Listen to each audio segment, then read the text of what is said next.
terakhir, akhirnya kita udah tahu nih masing-masing aplikasi atau jalur-jalur magang dari fakultas kita, kemudian pengalaman magang juga nih ya dari masing-masing mahasiswa yang udah sharing tadi dari magang di Zenius, kemudian di Polda DIY, dan juga di ICCD RC Lab School Yogyakarta gitu ya Sobat Karir. Dan tadi sudah banyak sekali ada beberapa pertanyaan yang masuk begitu. Namun nih untuk mengingatkan juga bagi Sobat Karir yang masih ada pertanyaan gitu yang ditujukan baik itu ke Ica ataupun Rahman ataupun Mbak Anggun, bisa disampaikan saja di kolom chatnya ataupun boleh banget untuk nantinya raise hand gitu ya jika ada pertanyaan yang pengen ditanyain langsung. Namun nih sebelum itu, Mari ingin mengulik-ngulik nih berkaitan dengan kegiatan magang yang dilaksanakan oleh teman-teman di sini begitu. Dan mungkin ini ya berkaitan sama gimana sih mungkin kayak ada pengalaman yang paling mengesankan gitu yang nggak terlupakan atau kejadian-kejadian yang bikin teman-teman itu paham akhirnya oh ternyata dunia kerja tuh kayak gini gitu. Nah itu mungkin bisa diceritakan gitu ya. Mungkin untuk yang pertama Mana ingin undang dulu untuk Ica deh, boleh banget untuk diceritain pengalaman yang paling mengesankan ketika magang di Zenius gitu. Silakan Ica. Oke, thank you ya, Man. Oke, jadi kalau eh, pengalaman mungkin lebih ke apa ya?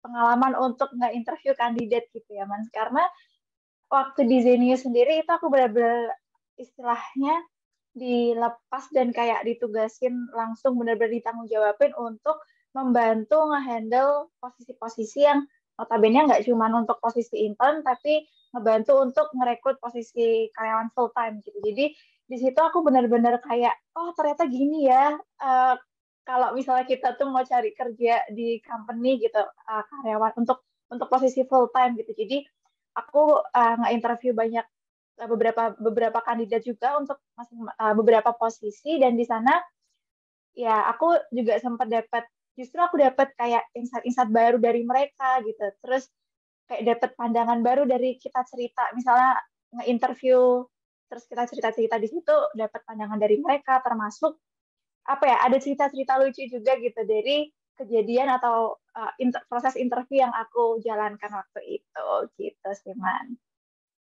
Oke, siap. Berarti ini dapat pengalamannya justru dari masing-masing interview pada saat interview gitu ya, Ica. Mungkin ini kalau misalnya teman-teman angkatan 2020 yang mungkin lagi ngambil mata kuliah rekrutmen dan seleksi, nah di posisinya rekrutmen intern ini teman-teman bisa langsung praktik nih ya terkait dengan proses atau alur dari rekrutmen dan juga seleksi di perusahaan, apalagi terutama untuk yang full time begitu ya, atau pekerja yang full time gitu.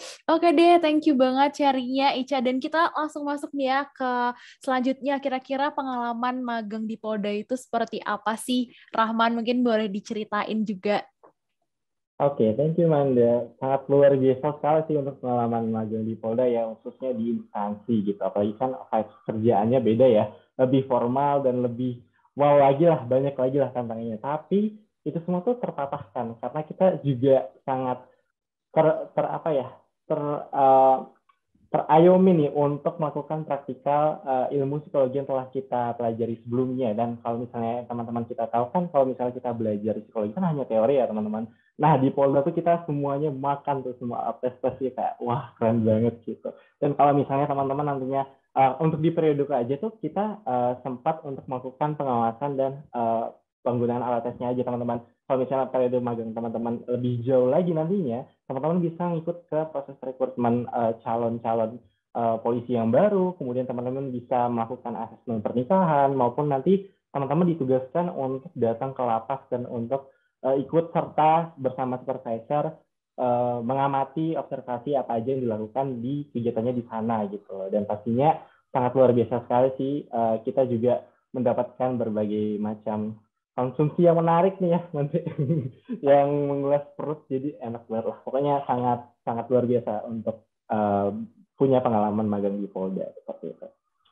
Oke, siap Rahman. Berarti ini kalau misalnya di Polda itu lebih ke penerapan sebagai kita sebagai administrasi tesnya gitu ya. Dan juga kalau misalnya mungkin teman-teman angkatan 2020 yang udah ngambil mata kuliah asesmen non proyektif, kemudian proyektif, terus juga inteligensi. Nah, itu dipraktekkan banget nih teman-teman di instansi Polda DIY gitu. Sangat amat berguna gitu ilmunya. Oke, Rahman, thank you. Dan selanjutnya nih, Manda pengen ulik juga berkaitan dengan kesannya atau hal-hal yang nggak terlupakan saat magang di ECCD RC Lab School Yogyakarta. Dan pastinya ini berkaitan dengan mungkin bagi teman-teman yang tertarik di ranah psikologi pendidikan ataupun psikologi perkembangan, ini sangat ini ya relate banget ya Mbak Anggun. Nah, mungkin bisa diceritain juga pengalamannya gimana. Silakan. Oke, makasih Manda. Bener banget sih. Ini tuh sangat relate dengan psikologi pendidikan dan psikologi perkembangan yang mungkin teman-teman udah ambil mata kuliahnya. Dan juga mungkin kalau misal teman-teman sudah ambil PAUD ya, perkembangan anak usia dini. Nah, di situ kita diajarin juga kalau di kuliah bikin modul tuh. Nah, pas magang kemarin tuh benar-benar diterapin gimana sih bikin modul, gimana sih bikin kayak inovasi-inovasi yang bisa diakses oleh para orang tua, para pendidik, dan juga mungkin kegiatan-kegiatan yang emang sangat mendukung perkembangan anak dan juga pendidikan yang inklusif gitu loh. Nah, untuk pengalaman yang menyenangkan dan tak terlupakan mungkin berkaitan dengan teman kecil ya. Teman kecil tuh kalau misal di RC itu sebutan bagi siswa-siswa. Jadi dari mulai siswa PAUD, TK sampai SD itu sebutannya teman-teman kecil. Nah, walaupun aku di unit konseling itu sendiri nggak terlibat secara langsung dengan siswanya, karena kalau untuk yang terlibat langsung dengan siswa itu kan dari layanan rumah citanya ya, bukan dari layanan divisi programnya. Tapi di situ terlihat banget bagaimana pekerjaan yang memang memfokuskan pada bidang pendidikan dan perkembangan, terutama isu dengan anak-anak. Gimana sih pendidikan atau sekolah yang mengedepankan nilai inklusivitas, kemudian hak-hak anak, keadilan gender, itu sangat terlihat di situ. Dan yang paling unik adalah pendidikan yang ramah lingkungan dan juga mengedepankan kearifan lokal. Jadi kayak di situ melihat, wah benar-benar anak dari dini ya, sedini mungkin tuh sudah dikenalkan dengan berbagai nilai yang memang itu sangat penting untuk perkembangan anak-anak ini ke depannya. Dan karena memang di awal minat saya lebih dominan di pendidikan dan juga perkembangan ya, mungkin di dua ini. Jadi saat magang pun merasa benar-benar ngerasain prakteknya gitu loh, praktek dari ilmu-ilmu yang mungkin pas kuliah tuh kita ya hanya ngafalin atau mungkin memahami, membayangkan, tapi juga terbatas juga kan kalau misal kita nggak praktek secara langsung. Nah, saat magang itu baru deh terlihat kayak gimana sebenarnya. Kemudian untuk layanan konseling sendiri itu benar-benar yang kita membuat itu dari awal, dari mulai penyusunan SOP-nya, penyusunan bagaimana sih kita harus bekerja sama dengan siapa, kita harus menjalin kerjasama dengan psikolog penanggungnya siapa. Kayak emang benar-benar praktikal banget gitu loh. Walaupun mungkin saat kuliah kita sudah dilatih ya beberapa mungkin buku atau ilmu-ilmu tentang konseling psikologi atau layanan psikologi, tapi tetap berbeda mesti dengan praktek yang sesungguhnya seperti itu. Mungkin itu aja Manda, terima kasih. Oke, berarti ini magangnya Mbak Anggun offline atau bauran nih Mbak? Itu full daring, tapi memang dari Senin sampai Jumat dan ya cukup padat ya, apalagi aku magangnya saat semester 6 TPS dan KKN ya itu. Siap. Berarti kalau misalnya ini cocok banget untuk teman-teman yang memang mungkin suka anak-anak ataupun ingin berkecimpung di dunia pendidikan gitu ya. Karena tadi seperti yang diceritakan membuat SOP ataupun menyusun hal-hal yang berkaitan dengan pendidikan di sana begitu ya. Dan luar biasa banget ya Sobat Karir ini pengalamannya. Tapi sebelum itu Manda juga ingin mengingatkan ya buat Sobat Karir yang jangan lupa untuk mengisi link presensinya karena ini sebagai syarat untuk mendapatkan sertifikat dari pembekalan magang ini gitu ya. Dan langsung aja kita mau lanjut tanya-tanya nih sama ketiga narasumber kita yang luar biasa banget. Ini udah ada pertanyaan ya di kolom chat yaitu dari Nur Laila. Ini pertanyaannya ditujukan ke Raisa gitu berkaitan dengan magang di Zenius. Nah kebetulan Nur Laila ini katanya tertarik gitu untuk magang di Zenius. Nah, pertanyaannya berkaitan dengan kira-kira nih, Ica, CV yang pengalaman di CV yang kira-kira mendukung untuk magang di Zenius itu seperti apa? Mungkin Ica ada saran ataupun referensi yang bisa disampaikan gitu. Silakan Ica.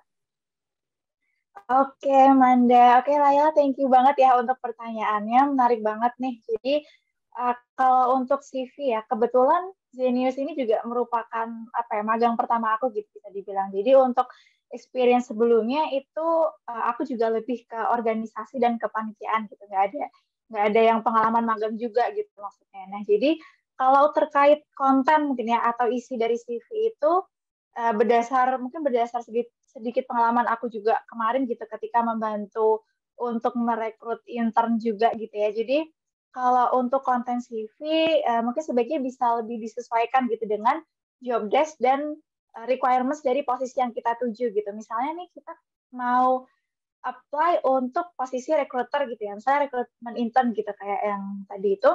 Jadi sebelumnya misalnya kita sebelumnya baru ada experience untuk ngerekrut anggota organisasi gitu. Nah, nanti itu bisa disesuaikan aja nih gitu dari kata-katanya, mungkin dari apanya segala macam skill-skillnya itu bisa disesuaikan dari job desk yang sebenarnya dibutuhkan oleh si rekrutmen intern ini gitu. Nah, ya tadi ya termasuk skill-skillnya misalnya yang dibutuhkan adalah detail oriented gitu untuk rekrutmen intern. Nah, jadi kita juga bisa nih mencantumkan skill-skill itu ke CV kita gitu supaya misalnya ketika nanti misalnya si perusahaan itu menggunakan software ATS gitu ya bisa dibilang itu bisa langsung terbaca gitu oleh mereka. Jadi lebih gampang juga untuk istilahnya berada di posisi atas gitu untuk dilihat oleh rekruter gitu. Tapi kalaupun misalnya nggak pakai ATS dan lain sebagainya, kemungkinan rekruter juga akan membaca kesesuaian job desk itu antara job desk dengan isi konten CV kita gitu sih, Laila. Semoga menjawab ya, Laila. Oke. Siap, Laila. Semoga terjawab pertanyaannya. Nih berarti Ica mencoba menyesuaikan gitu ya terkait dengan posisinya rekrutmen intern dan juga pengalaman-pengalamannya mungkin merekrut pada saat masih di organisasi, terus juga kemampuannya di psikologi mungkin kalau misalnya udah belajar tentang rekrutmen seleksi itu juga bisa dicantumin gitu ya, Sobat Karir. Dan mungkin untuk tips-tips lanjutannya atau mungkin nanti punya pertanyaan yang spesifik gitu, boleh banget mungkin nanti disampaikan ke Ica gitu ya, atau mungkin bisa bertanya di hotline Karir Center, nanti kita sampaikan dan dijawab juga pertanyaannya. Begitu Sobat Karir, mungkin selanjutnya kita masuk nih untuk pertanyaan berikutnya, udah ada di kolom chat ya dari Reni. Ini ditujukan untuk Rahman nih. Jadi berkaitan dengan prosedur untuk mengetahui slot magang di Polda DIY begitu. Mungkin ini berkaitan sama cara menghubungi Pak Slamet gitu ya, Rahman. Oke, boleh langsung disampaikan, Rahman. Oke, terima kasih Amanda dan terima kasih Reni atas pertanyaannya. Jujur untuk prosedurnya tersendiri itu nggak ada yang spesifik banget loh teman-teman untuk menghubungi Pak Slametnya, karena jujur dari Rahman sendiri itu inisiatif untuk menghubunginya setelah mendapat nomor dari kakak tingkat yang Rahman hubungi sebelumnya gitu. Jadinya saran Rahman di sini teman-teman hanya perlu menerapkan etiket komunikasi seperti ke dosen gitu lah ya teman-teman untuk menghubungi Pak Slamet di jam kerja, kemudian di hari kerja juga, dan juga pastikan untuk detail-detailnya sudah dijelaskan pada satu bubble chat pesan gitu. Nah, kurang lebih nggak ada detailnya banget sih untuk prosedurnya, cuman pesan Rahman di sini, nantinya teman-teman kalau bisa setelah menghubungi Pak Slamet itu langsung rencanakan untuk datang ke Polda DIY membahas koordinasi magangnya seperti apa gitu. Soalnya selain teman-teman ini mengambil slot magang untuk periode nantinya, teman-teman juga bisa koordinasi terkait gimana ke depannya, soalnya kan untuk magang ini kan periodenya lumayan panjang ya teman-teman. Nah, apabila nantinya teman-teman melakukan magang mandiri secara individu maupun berkelompok, teman-teman bisa koordinasi lagi ke Pak Slamet, soalnya untuk slotnya itu, ya tadi Rahman jelaskan, bagian psikologi itu ada 2, dan di bagian assessment center, kemarin Rahman dapatnya 4 slot untuk berenam secara berkelompok, seperti itu.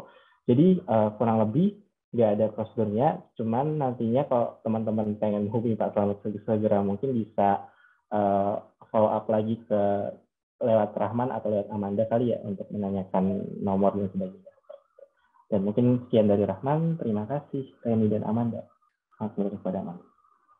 Oke, terima kasih untuk jawabannya Rahman. Semoga terjawab ya Reni, nanti bisa langsung ditanyakan ke Rahman terkait dengan kontak dari Pak Slametnya gitu ya. Oke deh, kalau gitu Sobat Karir, berhubung di kolom chat sudah berakhir untuk sesi tanya jawabnya gitu ya. Dan kemudian jangan lupa nih Manda ingatkan juga untuk Sobat Karir untuk mengisi link presensinya. Namun sebelum itu, sebelum kita menutup sesi bincang-bincang kita hari ini, pengen dong Manda juga mendengarkan gitu ya, mungkin ada semacam closing statement ataupun motivasi ataupun saran gitu ya buat teman-teman mahasiswa dari Mbak Anggun, Rahman dan juga Ica yang akan melaksanakan magang nih di semester depan, magang wajib gitu ya untuk angkatan 2020. Mungkin boleh banget yang pertama untuk Mbak Anggun, silahkan. Oke, makasih banyak Manda. Untuk Sobat Karir semuanya ya, mungkin di sini mayoritas angkatan 2020 ya yang besok magangnya wajib. Mungkin mulai nih dipersiapkan dari sekarang, perdalam minat teman-teman tuh mau di bidang apa atau ingin memperdalam pekerjaan yang bagaimana seperti itu. Dan pesannya jangan takut untuk mencoba ya. Memang kalau dibayangkan di awal tuh aduh kayak gimana ya, belum ada gambaran, mungkin ngeri-ngeri sedep tuh. Tapi percaya deh, di situ proses kalian belajar, di situ nanti kalian dapat apa ya, bertumbuh juga, menjaring relasi juga dengan teman-teman. Yang penting juga maksimalin peluang atau kesempatan yang ada ya. Pantengin terus tuh Karir Center Psikologi, di situ banyak banget juga informasi tentang magang, intern gitu ya semuanya. Nah, oke, maksimalin semua peluang yang ada. Oke. Makasih Manda, semangat ya Sobat Karir semuanya. Oke, pesan dari Mbak Anggun nih, maksimalin semua hal yang ada gitu ya Sobat Karir. Thank you Mbak Anggun. Mungkin selanjutnya nih Ica silakan untuk menyampaikan motivasinya gitu ya buat Sobat Karir yang ada di sini. Oke, ya jadi benar banget ya yang dibilang Mbak Anggun tadi gitu, jangan takut buat nyoba gitu. Kalau misalnya nanti gagal, ya udah coba lagi gitu di tempat lain, gagal coba lagi gitu. Pokoknya jangan jangan nyerah gitu intinya gitu. Jadi aku juga berharap semoga dari adanya tes pembekalan ini teman-teman bisa mengambil banyak manfaat juga gitu, karena waktu aku dulu kayaknya belum ada gitu ya hal-hal kayak gini gitu, atau mungkin aku juga kelewat nggak ikut dan lain sebagainya. Tapi menurutku ini adalah salah satu kesempatan yang bagus juga buat teman-teman untuk mendapatkan insight-insight baru dari mungkin narasumber-narasumber yang keren, termasuk tadi Pak Mariono juga gitu. Jadi semoga teman-teman bisa mengambil ya manfaatnya dari sini dan bisa dapat kesempatan juga untuk mengikuti magang di company yang diinginkan sesuai minatnya di bidang psikologi gitu. Oke, siap Ica. Jangan lewatkan berbagai kesempatan yang ada gitu ya Sobat Karir, karena memang saat ini juga sedang gencar banget gitu ya Ca terkait dengan magang-magang ini. Jadi pastikan juga teman-teman ikut terlibat dan juga ikut merasakan gitu ya, dan juga sekalian praktek nih ilmu psikologi untuk nantinya persiapan masuk ke dunia kerja gitu Sobat Karir. Dan yang terakhir, boleh mana dengar dari Rahman juga, silakan. Oke, singkat aja nih Manda. Tadi kan udah jelasin ya dari Mbak Anggun bilang jangan takut untuk mencoba. Kalau dari Ica jangan takut untuk mengambil peluang kesempatan emas gitu ya. Kalau dari Rahman ini jangan membatasi diri teman-teman untuk mencoba hal baru, karena sekali teman-teman membatasi itu bakal ada stucknya di situ. Teman-teman kalian nggak bakal tahu experience-nya gimana, terus prosesnya gimana, sampai akhirnya kalian tahu, oh ini sih yang aku rasakan setelah aku magang gitu. Jadinya jangan ambil negatifnya dulu, kita cek positif dulu sampai di akhir. Nanti teman-teman tahu, oh ternyata ini positif dan negatifnya, positif aku ambil, negatifnya aku jadi kerja. Mungkin sekian dari Rahman gitu aja sih, kurang lebihnya. Terima kasih. Oke, siap. Lengkap banget ya Sobat Karir. Thank you Rahman untuk motivasinya untuk Sobat Karir. Pokoknya jangan takut mencoba, terus juga jangan lewatkan kesempatan yang ada, dan jangan untuk membatasi diri, karena kita nggak pernah tahu ya kalau misalnya kita belum nyoba nih. Gitu Sobat Karir. Terima kasih banyak kembali mengucapkan kepada Mbak Anggun, Ica, dan juga Rahman untuk sesi sharingnya hari ini. Nanti kalau misalnya ada pertanyaan-pertanyaan dari teman-teman mahasiswa, kalau Karir Center menghubungi, ini ya, kita saling chit aja gitu. Oke deh, thank you Rahman, Ica dan juga Mbak Anggun untuk sesi hari ini. Boleh banget ya Sobat Karir untuk memberikan apresiasinya berupa ini ya, tepuk tangan virtual kita ataupun emoticon love-nya gitu. Dan sekali lagi mengingatkan jangan lupa untuk mengisi link presensinya untuk mendapatkan sertifikat ya Sobat Karir, karena ini penting nanti kalau misalnya untuk kebutuhan administrasi pengajuan magang Sobat Karir semua gitu. Dan mungkin untuk sekalian kenang-kenangan kita hari ini, boleh banget untuk sekali lagi kita open cam ya Sobat Karir untuk sama-sama kita ada sesi foto bersama terlebih dahulu begitu. 1, 2, 3, cheese. Terima kasih banyak Sobat Karir untuk partisipasinya hari ini. Kemudian saya ucapkan juga untuk terima kasih ya kepada narasumber kita dari Pak Mariono dan juga teman-teman mahasiswa dan juga Mbak Lulu ya yang udah bersedia menemani nih pembekalan magang kali ini begitu. Dan Sobat Karir semua jangan lupa untuk pantengin terus Instagram dari Karir Center, di follow, terus juga di save juga ya hotline Karir Centernya nomornya, jadi kalau misalnya ada pertanyaan apapun bisa disampaikan di hotline kita.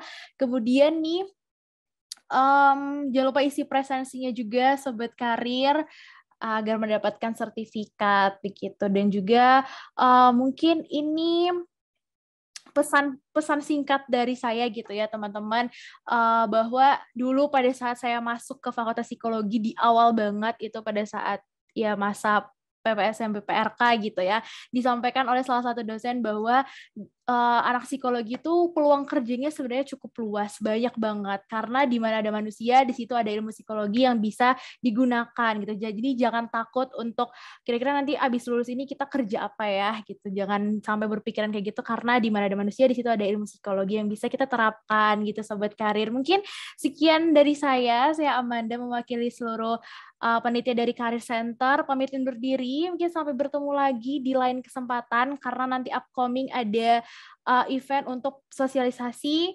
magang MBKM gitu ya. Dan juga akhir kata dari saya, wabillahi taufiq wa hidayah, wassalamualaikum warahmatullahi wabarakatuh. Shalom, Om Santi Santi Santi Om, Namo Buddhaya, salam kebajikan. Terima kasih Sobat Karir semuanya. Selamat siang dan sampai jumpa lagi.